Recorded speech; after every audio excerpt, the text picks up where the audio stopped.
You have people like Herman Khan coming out of RAND. Yeah, let's talk about the masters of the RAND Corporation and just the entire spectrum.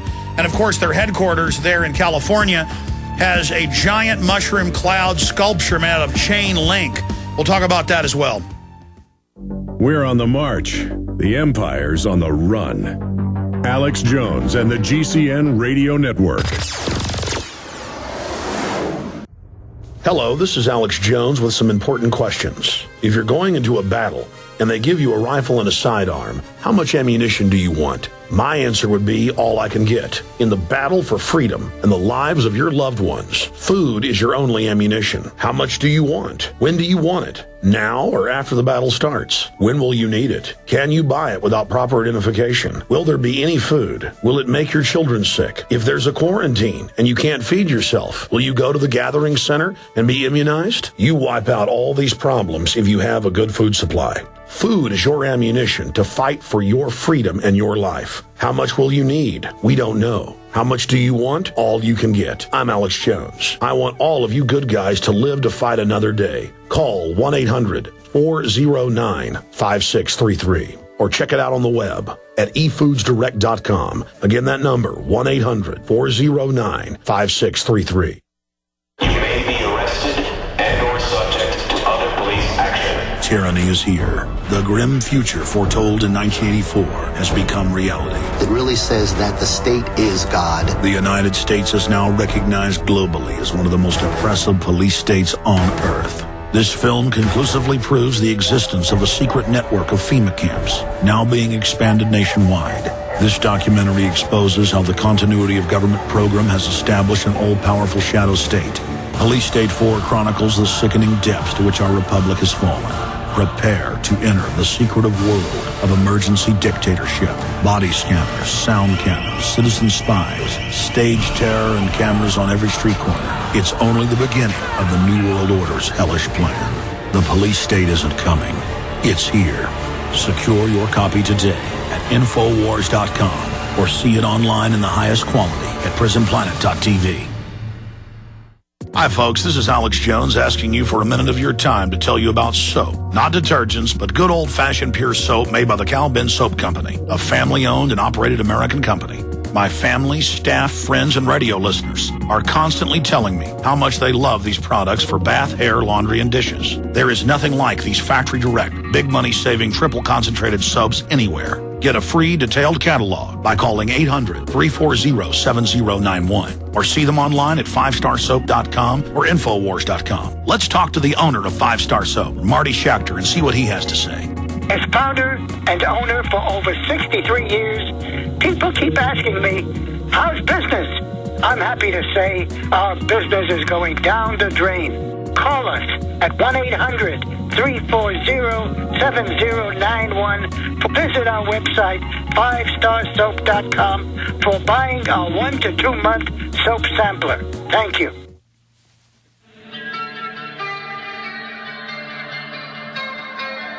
We now take you live to the Central Texas Command Center in the heart of the resistance. You're listening to The Alex Jones Show. Well, I've got a lot of questions for Alex Abella, award-winning journalist, best-selling author. We'll tell you how to get his book several times before he leaves us and give you his website. But, Alex, you were getting into the hundreds of inventions, the hundreds of developments, how our society operates, the insurance deductible, how they talked about how to psychologically manipulate people. I mean, it's thousands of things that the RAND Corporation... Again, like you mentioned before, the whole question of medical deductibles comes out of something called the RAND study, the RAND medical study, in which basically they were the underwriters of medical insurance for more than 10,000 people in the United States for a period of over 5 years, because this happened during the Nixon administration, and the government just wanted to see, well, how little will people put up with it, basically. And they found out, much to their surprise, or maybe not to their surprise, people really didn't seem to mind all that much if they had to pay a little bit in order to get medical coverage. So that's what they did. So because before that, medical coverage had been seen as essential, in companies that offered it, so as to be able to be a counterpart to the Soviet system. And therefore, we would take care of our own people. This was something that was negotiated as well by the labor unions in the late 40s and early 50s. But by the late 60s, early 70s, the government felt we were spending too much money on the health of the people. So therefore, they started saying, well, how can we get this money back? So due to this particular medical study, they came up with a concept of, deductible. So, at the beginning, it was only, a few cents, then a few dollars, and now you all know how much that is. It's a big chunk, and it's growing every day. So that's only one of their many contributions to civilization. We also have the concept, of charging for everything, that everything has a price. Because it all stems, again, from their concept of people not so much as citizens, but as consumers, which, again, is the concept that came about because of the conflict that existed between the Soviet Union and the United States. They wanted to get away, from that old Marxist thing of, having... saying that it will, let me see if I recall correctly, which would be from each according to, from each according to his ability to each according to his needs. And the way that they fought that was by making people then consumers, which is, whatever it is that you want, that's what you should get, because after all, there's no such thing as a rational collective decision. That all collective decisions are irrational and tyrannical. So they came up with this whole concoction, and, we're living in their world right now. But then you notice that actually the ultra-rich corporations are actually, the Ford Foundation itself promotes a form of collectivism to trick us, and then it transfers the wealth to the elite, but then they sell it as if it's a anti-socialist or communist movement. But the Rand Corporation has been the biggest promoter of the largest sector of corporate welfare, the military-industrial complex. Absolutely, absolutely. I mean, they were right there, present at the creation, like that, like Dawes said, They were right there, right from the beginning. Like the people in Rand, with their whole study, there was something called the Gator Report that came out in the late 1950s, in which it advocated increasing military spending in the United States. And that was made up, of Rand advisors and people from the military who obviously stood to profit if all of a sudden the Pentagon budget would go up. President Eisenhower refused to do that because he was a general who had seen what war was all about. Most of these people had never been through that kind of thing. And he said, no, I'm not going to do that. I'm going to try to bring down the budget and give money back to the people in the United States. Instead, what these guys did is that they sabotaged the candidacy of the Republican candidate, who was Nixon, and, they brought up Kennedy, who in essence was a creature of the military-industrial complex. That's why we got involved in Vietnam. That's why we got involved in all these different places. And, of course, Rand was always there. I mean, Rand at one point was advocating that the United States should give money to the military in third world countries, because the military then would be able to guide their people to the 20th century and bring them out of their ignorance. Now that's their public cover story, yeah. But if you look at the CIA and Rand, they prefer military dictatorships to freedom in countries because it allows the mega corporations to interface with a small ruling class and not have to deal with a society where people are allowed to elect the representatives. But let's briefly look at Kennedy. Did you run into anything on him in their archives? Because we know at first he doubled defense spending. He was, pro-war. Then he became anti-Vietnam War, anti-Federal Reserve. They brought him Operation Northwoods, the plan to stage 9/11 style attacks. And he said no, and then he was clearly killed by this very same overall system. So what happened with Kennedy? Well, with Kennedy, it's a very interesting dichotomy, because what you have is at the beginning, yes, he's very much a creature of that particular establishment, but then he starts moving away, as you yourself say. Northwoods, though, was provoked by the whole question of Cuba. As he screwed up in the Bay of Pigs when he didn't give enough air cover to the Cubans who had landed there. So that became like a real irritant. And then the United States was preparing for another invasion of Cuba. And among those things that they were advocating was Northwoods, which is, staging supposed attacks by Cuban forces, so then they would give them an excuse to go in and invade. And but the problem was that, right around that time, Castro was also getting all his money and his armaments from the Soviet Union, and obviously his missiles. And then the missile crisis erupted. And after that, the United States cut a deal with the Soviet Union and said they would no longer invade Cuba. So meantime, though, Kennedy was trying to set up the backing Cuban exiles when it comes to actually attacking Cuba and having guerrilla warfare over there. And because of his experience with CIA and with the Pentagon over the Bay of Pigs and over the missile crisis, because after all, the Pentagon wanted him to go in and invade.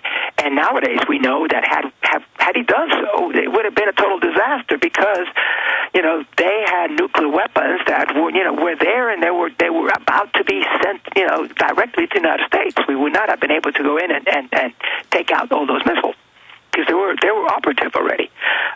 Because of that, Kennedy started, pulling away from the CIA and from the directives of the military-industrial complex. And, the question is yet to be resolved whether he actually was murdered because of this. He had grave doubts about Vietnam because of what happened in Bay of Pigs. And he thought that, liberation movements, really cannot be dealt with in that way. In fact, the day that he was killed, his representative, Richard Goodwin, was meeting with Che Guevara down in South America to see that they could cut some kind of deal. So, obviously there were a lot of people who were after his scalp, and, unfortunately, he died for that. And the people who were trying to set up this whole technocracy, which is what I refer to in my book all the time, which is, a small group of people who feel that, they should rule the world, and, they should line their pockets while doing so. Going back all the way to the 1940s, when, the Ford Foundation and RAND were set up, there was a guy named Norman Dodd, who at one point interviewed, Gator, who was Rowan Gator, who was one of the founders of RAND, and he claimed that when he talked to Gator, Gator told him that their plan, Gator at the time was the president of the Ford Foundation, their plan was to, and I quote, to so alter life in the United States that we can be comfortably merged with the Soviet Union. Obviously, that didn't happen, but what did happen is something even better for the people who hold the reins of power, which is, they destroyed the Soviet Union, and now you have technocrats over there, you have technocrats over here, and it's a small group of people. They're ruling the world, and that's where we're at. All right, let me stop you, because this is the key. On the surface, they say they're fighting communism and collectivism, but really they're creating a corporate vertical integration system, and you're the only person to ever be allowed into their files. It's in your book. It's on record. We have the Ford Foundation documents that mirror what RAND was up to. Go over specifically the type of technocracy they talked about, same thing as Zbigniew Brzezinski wrote about in Between Two Ages. Then get into the world government, because you talked about you never believed in that. You thought it was a conspiracy theory. There you were in their own archives, right, seeing all of this and the type of world government they wanted to build. So, well, it's been there right from the beginning. I mean, another one of the the major figures in RAND, John Williams, who was a mathematician, who was like, I think, the third or fourth hire in RAND. He said we should go in and nuke the Soviets right now and take over and have a world government, the United States, then merge into a world government that will be controlled by the U.S., but the entire world will be under this government. And, time and again, there have been people at RAND and affiliated with RAND who have come up with this idea. The problem is that idea has been discredited in public, but yet there's a lot of people who still believe in that because, again, they believe in what they call, the use of reason, and that, there's a small group of people who will tell everybody else what to do because they know better. And thus, we don't need elections. We don't need the voice of the people. We don't need anything like that because these guys, since they're scientists, or so they claim, they know what's best. And therefore, even today, if you go to the RAND Corporation, you say you have a problem, and you give them a question, they say, well, that may not be the question that you should be asking. Actually, this is the question that you should be asking. So they turn it around. So it has not changed at all. On the surface, it seems to. But underneath, you still have these same drives for a small group of technocrats to be ruling the world. And, obviously, they went hand in hand with the Ford Foundation. The Ford Foundation used to go around, giving cover to CIA operations throughout the world. And, you know, they even set up something called, I don't know if you're aware of this, something called Area 5 of the Ford Foundation, which is dealt with behavioral sciences in the 1950s. You know, and what they would try to do basically is, you know, again, change the way that people think and intervene in foreign governments. And, you know, they provided cover